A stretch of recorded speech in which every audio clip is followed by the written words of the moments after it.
Hello learners, welcome back to our channel learn with నందు. ఇవాల్టి క్లాస్లో ఇన్ఫినిటివ్స్ని సబ్జెక్ట్గా కూడా యూజ్ చేయవచ్చును. అది ఎలా అనేది ఇవాల్టి క్లాస్లో తెలుసుకుందాం. ఇప్పుడు మనం ఇన్ఫినిటివ్స్ని సబ్జెక్ట్గా కూడా వాడాలి. ఎలానో చూద్దాం. To get a software job is my dream. Software job పొందుట నా కల అని ఈ వాక్యం యొక్క అర్థం కదా. టు గెట్ అంటే ఏమిటి? పొందుట. ఏం పొందుట? A software job. Software job పొందుట ఈజ్ మై డ్రీమ్, నా కల, నా dream. It is my dream to get a software job అని కూడా అనవచ్చును. To get a software job is my dream అని కూడా అనవచ్చును. ఇక్కడ 2 + V1 కదా. గెట్ అంటే V1 వర్బ్. సో ఇది ఇన్ఫినిటివ్ అవుతుంది. ఇన్ఫినిటివ్స్ని సబ్జెక్ట్గా కూడా వాడవచ్చును. To go America is my aim. America వెళ్ళడం నా ఎయిమ్ అని అర్థం కదా. టు గో అనేది ఇక్కడ సబ్జెక్ట్గా యూజ్ చేసాము. టు గో అనేది ఇన్ఫినిటివ్ అవుతుంది. ఈ వాక్యంలో సబ్జెక్ట్గా యూజ్ చేసాము. ఇన్ఫినిటివ్స్ని ఇలా సబ్జెక్ట్గా కూడా వాడవచ్చును అని ఎగ్జాంపుల్స్ ఇవి. అర్థమైందా learners? To go America is my aim. America వెళ్ళడం నా aim. To visit Taj Mahal was my dream then. Was అంటే ఏం తెలుపుతుంది మనకు? R2 వాక్యం తెలుపుతుంది కదా.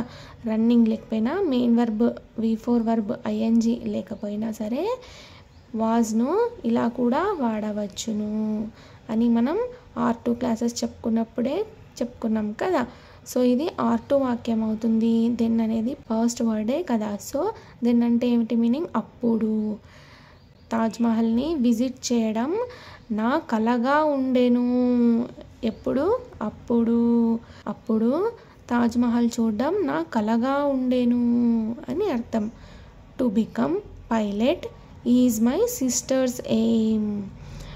పైలట్ అవ్వడం నా చెల్లెలి ఎయిమ్. నా చెల్లెలి aim. To become pilot is my sisters aim. Pilot అవ్వడం నా చెల్లెల ఎయిమ్. అర్థమైందా learners? To earn money is very important for all. Money సంపాదించడం, డబ్బును సంపాదించడం అందరికీ చాలా ముఖ్యం అని ఈ వాక్యం యొక్క అర్థం. ఈ వాక్యం S1 వాక్యం అవుతుంది. To know her is to love her. ఆమెను తెలుసుకోవడం అంటే ఆమెను ప్రేమించడం అని ఈ వాక్యం యొక్క అర్థం. ఇది కూడా S1 వాక్యమే అవుతుంది. To learn English is very important. English నేర్చుకోవడం అతి ముఖ్యము, చాలా ఇంపార్టెంట్. సో ఇది కూడా S1 వాక్యమే అవుతుంది. ఇక్కడ S1, S2, S3, R1, R2, R3 కాదు. ఏ దానికైనా సరే మీరు ఇన్ఫినిటివ్స్ని వాడవచ్చును. ఏమంటే ఇన్ఫినిటివ్ ఏ ఫార్ములాలో ఉండాలి? 2 + ప్రెజెంట్ వర్బ్. ఈ ఫార్ములాలోనే ఉంటే మాత్రమే అది ఇన్ఫినిటివ్ అవుతుంది. To study makes you proud. చదువుకోవడం మీకు గర్వకారణం అని అర్థం. To use phone always is a bad habit.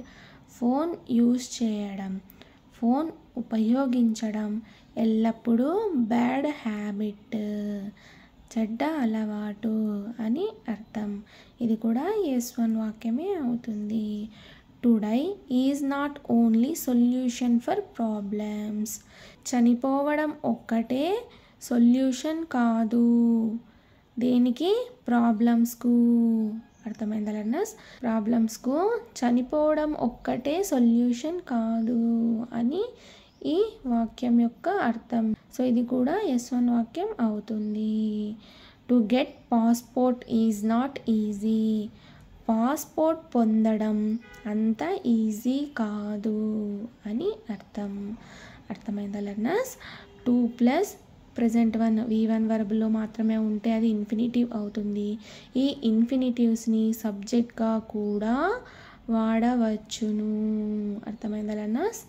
Thank you so much for watching this video. Please subscribe to learn with Nandu channel for more videos. Thank you.